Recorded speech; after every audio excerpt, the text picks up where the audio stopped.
I don't want to command a kingdom's military. I simply want to contribute. To do something that helps people other than us, Mother. We are not the center of the world, and if we do not soon realize that, we will stagnate. You do not dare to refuse this, Alleria. It is a solemn duty, and I will not allow it. You never let me have a choice in anything. I have been nothing to you but an heir to a title. Even my name comes from your mother. I have never been me. I am not the only one of us who can shoot an arrow. You would turn away from us? Sylvanas was already as good as I am years ago. Better. Better, maybe, than I will ever be. I may be your second choice, Mother, but you will see that I am not second best. Identity came to her at last, at least partially. Ranger, General, Quel'Dorei, High Elf. Windrunner. I am Sylvanas Windrunner. As if this realization had burst a dam, the fragments of recollection started to pour into her mind, flooding it, bombarding, overwhelming. The dead turned into something else, unliving things. A prince, a king, a knight of death.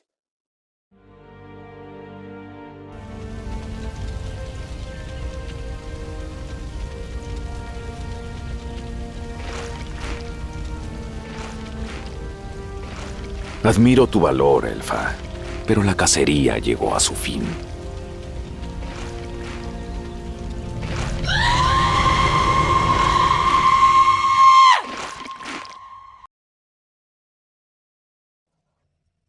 How little valor was worth in the end. How little love and courage mattered. The children died first. Those who had never known war, and now would never know anything again.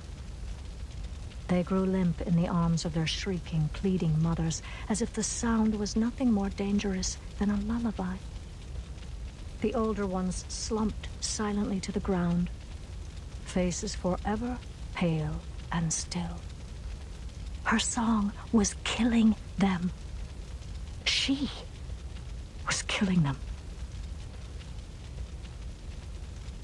As Frostmourn's chill froze the channel between the mainland and the Isle of Quel'Danas, she followed him.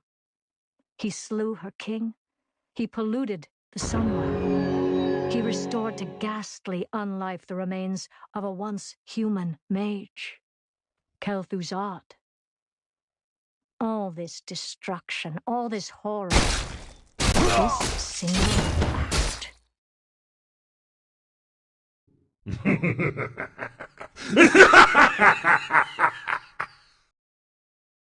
I don't remember the exact moment I wrested control.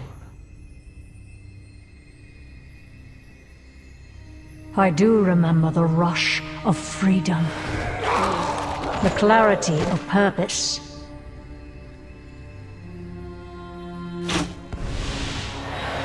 When I loosed my arrow, I sought to become his judge and his executioner.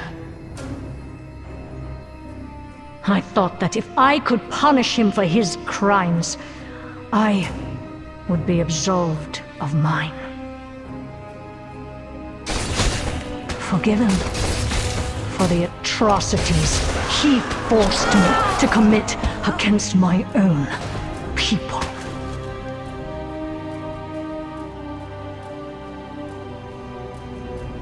But there would be no justice that day. For anyone. That is yet to come.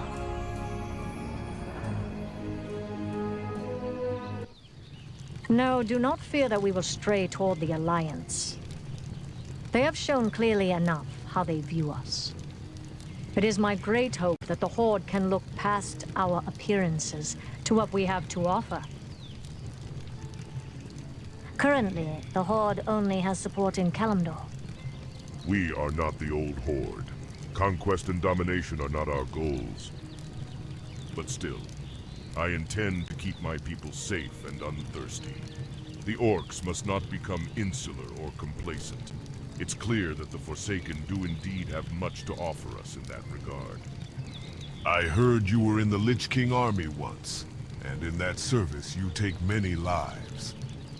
Service? No, enslavement.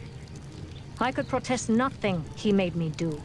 I was forced to use the power he bestowed on me to slaughter a city full of innocents, many of whom I had loved in life. Most of the Scourge were not sufficiently aware of themselves or their actions to understand what they did. Some of them, upon recovering their wits, lost them again in horror when memory returned. We have ear of a history like this one before, haven't we, War Chief? Of a subjugate people who do terrible things, and once free from that power, they were filled with remorse. I have seen what the taint of demonic blood did to those who drink of that cruel cope. I do have some sympathy for what happened to you and your people, Lady Sylvanas. Their number are finite. If we don't help them, we doom them to extinction. But it's death, not natural. It's this type of existence, right? Who are we to judge? We speak with our ancestors. We know that death is not the end. Perhaps the Forsaken are merely another aspect of that, created to teach the children of the world empathy. Lady Sylvanas, I have my doubts about bringing your people into the Horde, but they share with mine a common history, and for that, I will allow them to prove themselves. The orcs are themselves again, and it's sound that your Forsaken are as well. We do hope so, War Chief. You will not regret your choice.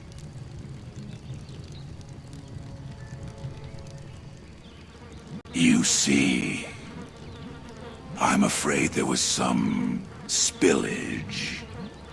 Dranosh had a nasty accident with a rune blade. Bolvar developed a bit of a cough, as did a few hundred others. And Arthas left the party early. Putris, what have you... What have we done? I will be the one that herald the Legion's victory over the traitor's Lich King, not you.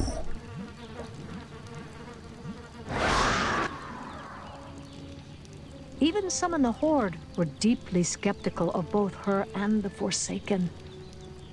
This was certainly not the outcome she had worked so hard to achieve.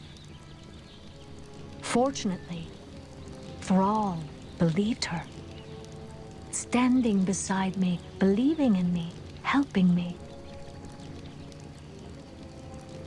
Sylvanas was not yet done with this war, or with Arthas. With the Undercity restored to her, Sylvanas made her own way to Icecrown Citadel, refusing to deny herself the personal victory of slaying Arthas. And when Sylvanas finally stood before him, snarling angrily up at his eyes glowing from inside the helm of domination, it was brought home to her just how powerful he really was. She was forced to retreat, vowing to return. And then, the chance was gone. Something had destroyed the weapon and the Lich King too. No more! Others had gone before her and Lives will be stolen her consumed by kill. your hatred. She had achieved nothing at all, save continuing to exist out of perhaps pure stubbornness. Now there was no reason to continue that existence. 9 Valkyr hovered, silent, pulling memories out of her head to torment her. But she had one last act of defiance left in her. "Stay back! and stay out of my head. Sylvanas knew she had been destined for peace upon her death, for rest, a reward for sacrificing her life freely and courageously to save others. But that had been the Ranger General's destiny, not the Banshee Queen's. And now, too late, Sylvanas understood.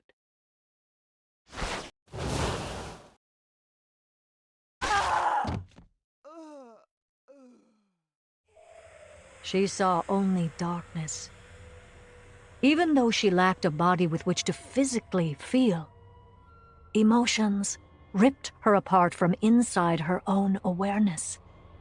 Agony, fear, regret. Sylvanas would have screamed, but she had no mouth.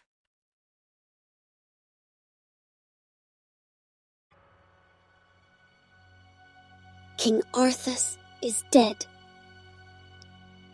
And you, Sylvanas, after committing suicide, when you can no longer see the meaning of living, you experience the dark oblivion that awaits you on the other side of the veil.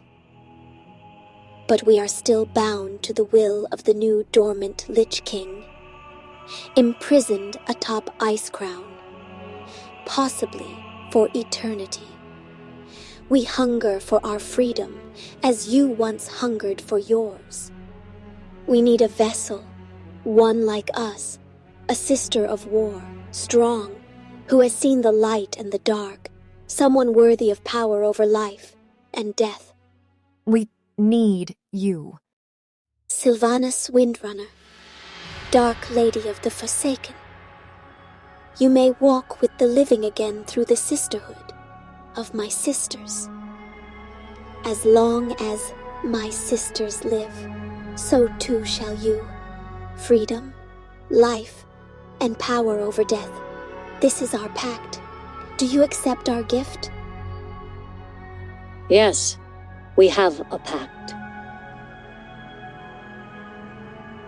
Sylvanas returned to the world of the living and unliving, brimming with power, tempered by the caution that had always been a counterbalance to her passion. A surprised Vol'jin became war chief when Thrall declined to resume the mantle. And then it happened.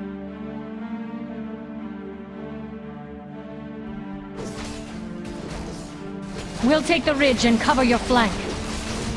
Take up positions! We hold them off! We have to!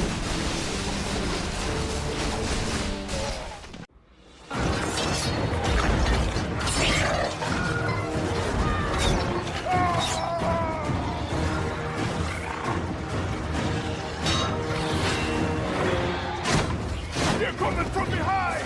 Cover the flank! War Chief!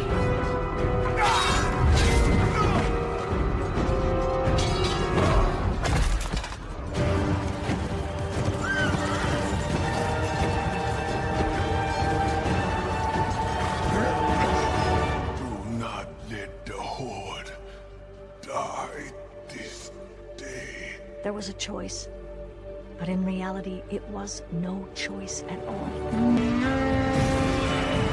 Without the Horde, we'll be overrun!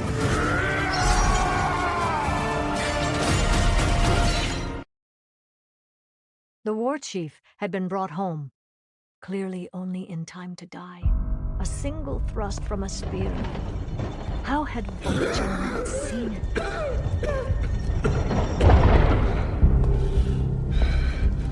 Windrunner, come forward. War Chief. The lower spirits say death will claim me soon. In the end, death claims us all. But the Horde will live on. I have never trusted you. Nor would I have ever imagined in our darkest time, that you would be the one to save us. The spirits have granted me clarity, a vision. They whisper a name. Many will not understand, but you must step out of the shadows and lead. You must be War Chief.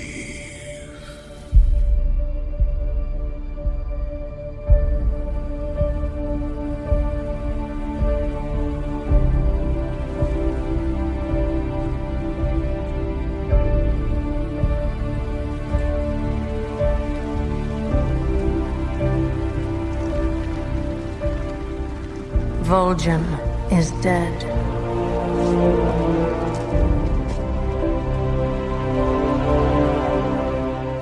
Who among you will help me avenge him?